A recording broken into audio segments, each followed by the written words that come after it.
Helmets. There was an accident this morning. Yeah. Motorcycle accident. And the worst part about the injuries, guy T-bones an SUV, goes over the handlebars. Right. Pretty bad accident. The worst part of the injuries were because he was not wearing a full face helmet. Most of his injuries were on the face. It sounds like, teeth coming through the lips, bad, really bad. Lots of blood loss, and goes into critical care because of this. Right. And you hear stories of people getting injured, passing when you get the post-mortem and you get the reports, and it was here. The fatality was caused here. And then you also see stories where people are wearing, these big full face helmets, and you see these parts where they're just shredded, but they're okay. Sure. Right. For the most part. Yeah. I mean, we've had, as you can imagine, all sorts of cases. And we've had those cases where that if the guy was not wearing a full face helmet, he'd be dead. Yeah. With the full face helmet, he still has facial fractures. Yep. But without it, he'd be dead. Dead. And we both have a friend who was wearing a helmet like this. Yeah. And when he got hit by debris coming out of a truck, and it caused serious injury. Yes. And here's the difference. So with the helmet, it may cause some injury. Yeah. It may even cause some level of a concussion, but most of the time not. Where without it, if you have debris or, heaven forbid, like a car actually hit the face, the chances of brain injury go up substantially. And so, people have a lot of strong feelings about helmets. Have you noticed that? State by state, you see some states don't have any helmet laws. Most states, I think, I maybe fact check me on this one, Angus, but I think most states don't have helmet laws. No, it's the other way. Is it the other way around? Yeah. It's about, I think, 6. Well, and maybe I'm just feeling because Nevada, we have them. We have And them. I know that Arizona, you can go without a helmet. Yep. In Utah, you can ride without a helmet. And just because you can, why would you want to? Well, it's funny because so years ago, do you remember how, I was going to say you remember. I don't remember. I wasn't around when this fight was happening, or at least I wasn't old enough to know about the fight, the seatbelt fight. Yeah, I vaguely remember it. I've seen the campaigns come and go. Right, and people made a big fight about freedom. Yep. Freedom to not wear a seatbelt. The government should not be in my car. Restrict, yeah. And I should be able to ride my car as I want to ride my car. And I get that. And there are a ton of motorcyclists that very strongly feel the same way.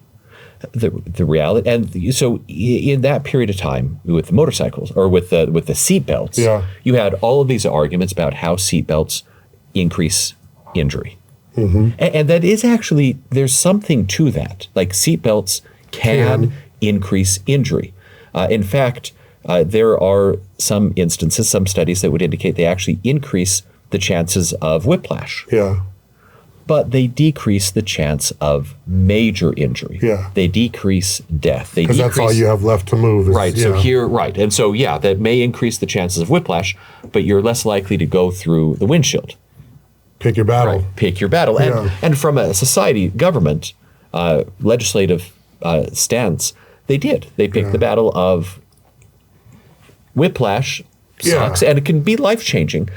But when you are a vegetable, you're going to not be a productive member of society, and society's going to have to cover you for the rest of your life. You don't want to show up looking like Freddy Krueger and not have neck pain. It's so they kind of did the same thing, that same idea with helmets. And they made the decision, do we have the right to regulate this? Well, it's a simple question. Does the government have an interest? And the answer is, they have an interest in safety, and they have an interest in not covering the lifetime medical bills of the person who's not wearing the helmet. Oh. Right. I mean, there's a societal question there too.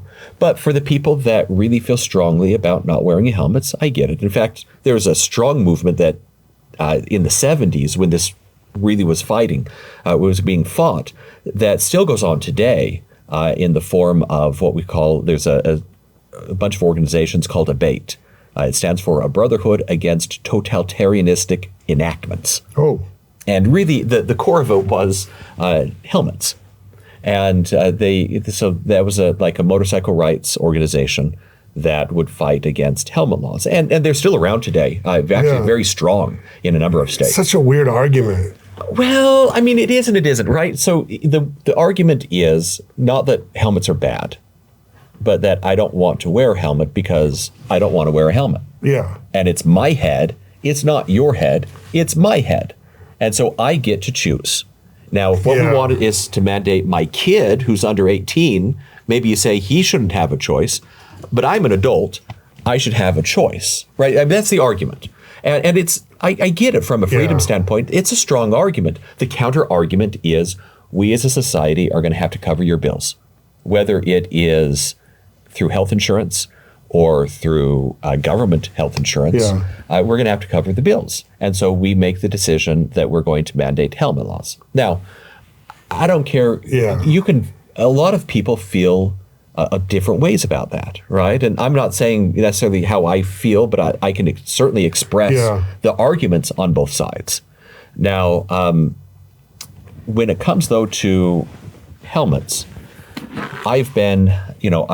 we've represented so many riders at this point, and these types of helmets. Okay, so here's kind of the primer. DOT sticker. Yep. DOT sticker indicates that it is legal. Now, there are some illegal DOT stickers that are flying around that people kind of put in here, but without the DOT sticker, they tend to be like a toy, like novelty. Novelty. Like I'd rather you have a novelty helmet than not. And I've certainly had cases where the novelty helmet saved somebody's life. Yeah. But a DOT is going to do better. Now, here the problem with these is they come off the head pretty easily. And so I've certainly seen these save people's lives, but I've also seen on the freeway where crashes happen, people fall off the bike and they hit once and the helmet then becomes displaced on the head. Yeah. And then the head hits twice without the protection of the helmet and the person dies. We've had those cases. Yeah. We had one of those where, and we could tell from, I actually had to fly up to Salt Lake to hunt on the side of the road up on the freeway, up in one of the canyons to try to find the helmet. Oh, sure, because it came off? Because it came off. Yeah. We were curious to see whether it was possibly a product defect. Gotcha. On that case, we decided it wasn't, but we had to fly up to Utah, go up a canyon, try to find exactly where the wreck happened, and we spent like 2 hours hunting down. It was about 50 yards down a hill in the middle of deep grass that we were able to find it. But it was clear from its markings, it did hit exactly where we had expected to hit. And then the head injuries lined up with the same spot. And then the head injuries, And so these just don't stay on the head well enough. Better than nothing. And these are legal. I'd rather you have this than nothing. These kind of are a mix, right? They give better protection. They're not going to fly off as easily. But they don't protect from direct strikes. Yeah. And the wreck that you and I that we've hinted at, we know who it is from years ago. The debris came in and hit him. Right, this was the type of helmet he was wearing. It's kind of like wearing a bulletproof vest without covering the heart. Right. You know what I mean? Like it's just like I'm covered up most of the places, but here. And so, and I get this. It's nice to have that feel of the wind on your face, but the reality is, a lot of people that if they're going for a long ride, they'll say, well, I don't want a helmet, I want the freedom. But then they'll cover their face because they still can't handle the wind in their face. Now this is much preferred. Now this is modular, so it kind of gives you a little bit of a mix between this and a full face. Yeah. It's not as safe as a full face. Like this joint right here creates a vulnerability part, but it's better than, this is what I wear. It's not, I don't wear this brand, but this is what I choose to wear because I don't know, for me, I don't like my face exposed. Yeah. Now, I get the argument that this is going to decrease some level of visibility. That's one of the biggest arguments. Like the two safety arguments people make. And maybe there's some legitimacy to it, that this decreases some visibility. Most of them don't decrease a whole lot of visibility. Like maybe at the far periphery, but For the most the part. visor's wide enough. Yeah. You're going to see virtually everything.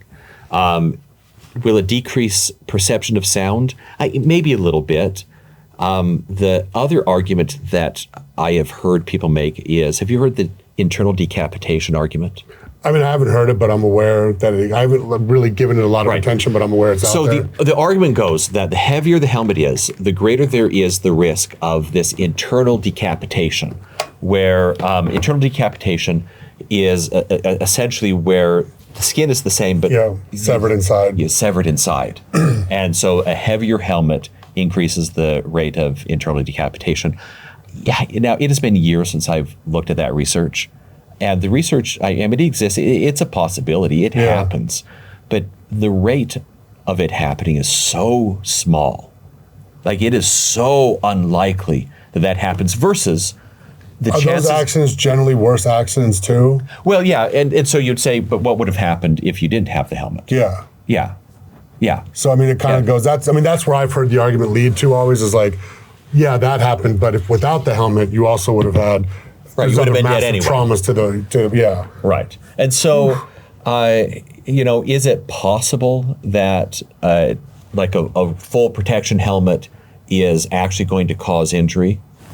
Yes, just like it's possible a seatbelt can cause injury. A seatbelt can kill you. Yeah. And we've seen that too. But what would have happened if you didn't have that seatbelt on? Would you really have been better off? I mean, I suppose it's possible. Yeah. But if what we're doing is we're playing the odds say wear your seatbelt. And that's the research, right? The research goes to protect the mass, right? Like the massive part of the research says this will help. Right, and the research would indicate wear the full face helmet. Yeah.